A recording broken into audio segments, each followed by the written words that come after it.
Donc, on va regarder pour remplir une facture ici en calculant un rabais et une taxe pour obtenir un montant total. Si je regarde, Vincent veut acheter 2 jeux à 34,50 pour sa console de réalité virtuelle. Il achète aussi un jeu à 50,25 pour sa console portable et une manette à 73,75. Cette semaine, le magasin offre un rabais de 40% pour tout achat supérieur à 150 $. Complète la facture ci-dessous. Donc, je regarde. Ici, je vais commencer à remplir mes quantités selon ce que lui achète. Pour le jeu de réalité virtuelle, on a dit qu'il y en avait 2. Prix à l'unité est de 34,50 $.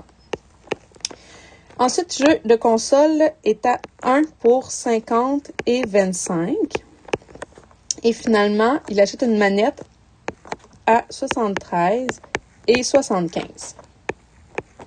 Maintenant, je dois faire ma multiplication pour trouver le montant total de jeux de réalité virtuelle. Donc, 1, je vais aller écrire mon jeu de réalité virtuelle et je vais le calculer.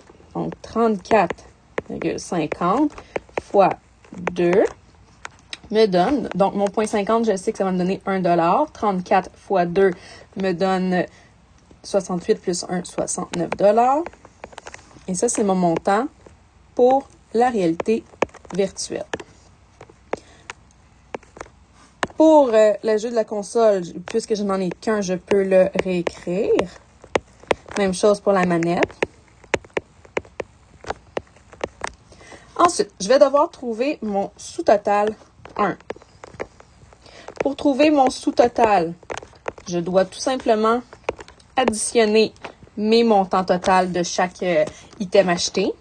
Donc, 69 plus 50,25 plus 73,75 égale 193 $. Donc, mon sous-total 1 est de 193 $. Si j'observe, on disait que le magasin offre un rabais de 40%. Donc, j'ai un rabais de 40% si le montant atteint 150 $ avant taxe. Puisque j'ai 193, j'atteins mon 150, donc je peux calculer mon rabais. Je vais donc, troisième étape, aller calculer mon rabais. Pour ça ici, je vais prendre mon 40% de 193. On se souvient que 40%, c'est la même chose que 0,40 de, je l'associe à une multiplication, 193 et j'obtiens un rabais de 77 $ et 20 sous. On se souvient que quand c'est de l'argent, je dois absolument avoir 2 décimales. Lorsqu'on écrit de l'argent dans une facture qui va être soustrait au montant, un rabais, on sait qu'un rabais, on ne le paye pas, c'est de l'argent qu'on économise. On écrit le montant entre parenthèses. C'est la façon d'écrire un montant qu'on déduit. Donc, mon sous-total 2, ça va être une soustraction. Je vais déduire mon rabais à mon sous-total. 1, pardon. Total 2. Donc, pour le déduire, je vais aller chercher mon 193 moins 77 et 20 sous. J'obtiens 115 $ et 80 sous. Donc, j'écris ici, ça c'est un montant à payer. Maintenant, les taxes ne sont pas indiquées c'est quel montant, sauf qu'en général, les taxes, même lorsqu'on ne nous l'indique pas, c'est de 15%. Donc, c'est le montant automatique qu'on prend. Si on m'avait dit que j'avais des taxes de 10%, j'aurais pris ce pourcentage-là, mais là, je vais prendre 15%.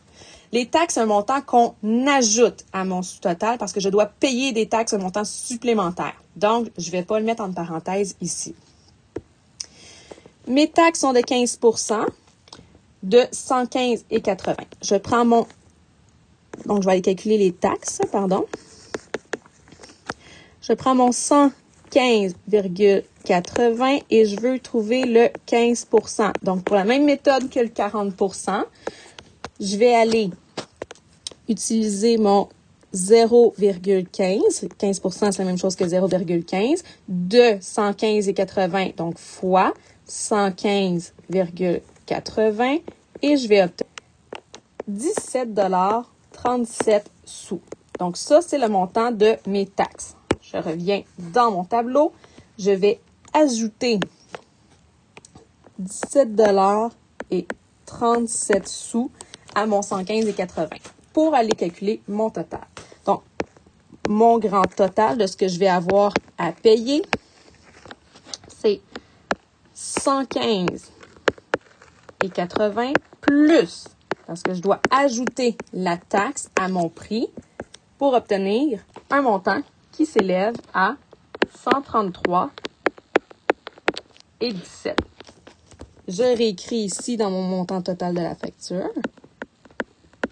Et je vais avoir à payer, Vincent va avoir à payer plutôt 133,17 pour ses achats. Ce qui est une belle économie parce qu'au total, son sous-total avant taxe était de 193 $. On se souvient, on doit soustraire le rabais et on doit ajouter la taxe. Voilà.